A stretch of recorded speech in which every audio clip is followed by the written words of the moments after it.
Tipsy Player, exclamation mark, says, I have a question. The tension is killing me. Andrew Moss says, I agree with you that Excel has a very bright future. However, for me the biggest issue is its performance when working with largish datasets.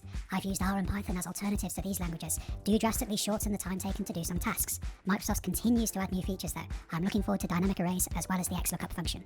Yes, Andrew, great comment, and I certainly agree with you about the large datasets, but I would say for the vast majority of problems in business, Excel is still going to be able to get the job done. It's only when you're pushing up to 1 million rows or more that you're going to struggle with Excel. If you've got less data than that and you're having problems, it's more likely that the file just isn't set up efficiently. You might have some inefficient formulae in there, for example. And about the Excel updates, yes, I'm looking forward to those too, but I do have a bit of a contrary view here as well. There's so much excitement about the updates that some people out there are thinking they're going to solve all of our problems in Excel, and that's not true, I'm afraid. So I'm sorry to kind of disappoint people, but for me, the updates don't change anything, but they do change a few things. For example, a lot of my customers won't have the newest version of Excel, so they won't have access to the update. So if I put an XLOOKUP formula in a client file, it won't necessarily work. So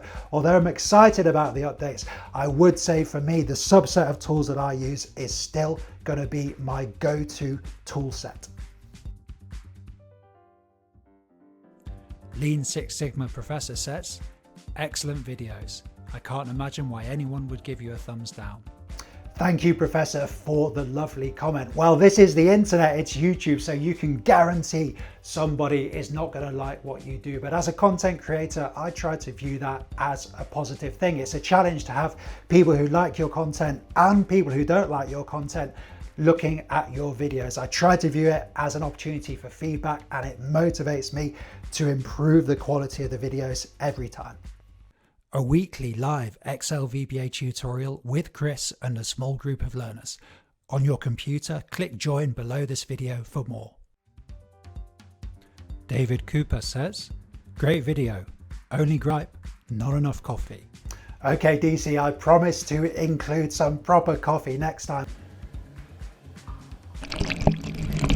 And let me know, anybody out there, if you'd like to do a coffee with Chris video with me, leave a comment, shoot me an email, because I want to do more videos in this series. Firecloud77 says, The intro music is 10 times louder than your voice. My ears didn't appreciate that at all. Take a break from VBA and learn to adjust the audio level in your videos.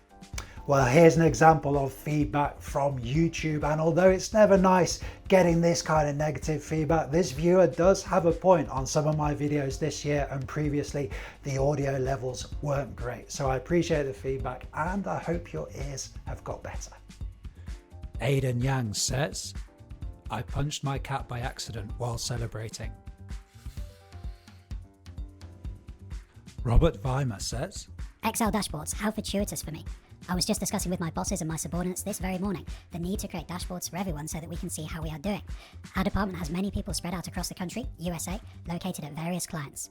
Every year it is a battle to bring visualization to our clients as to how we help them save money in terms of MRO, maintenance, reliability and operations. We were thinking that there should be a spreadsheet that contains all of the savings for the client so that we can look at any point during the year and see how we are doing our job. This helps us with visibility so the client doesn't think we are just sitting there in some basement office.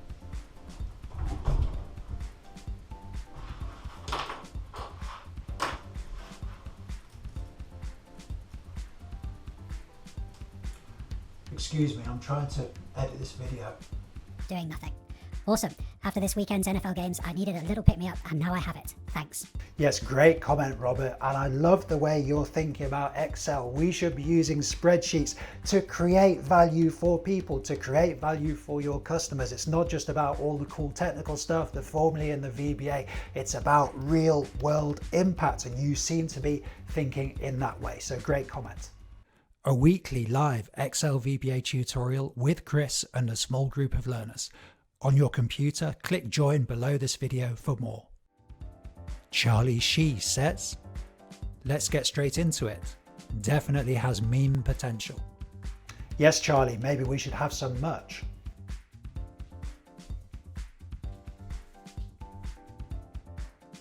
AK says, Thank you so much for this. I have now learnt 4 basic things. Now at least I can do trial and error.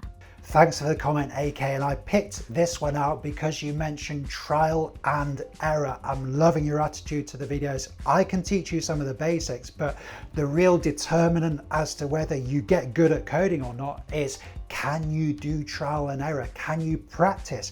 Can you play with the code yourself? Can you go on to create your own applications? If you can use trial and error, see it as a positive thing, then the sky's the limit for your computer coding.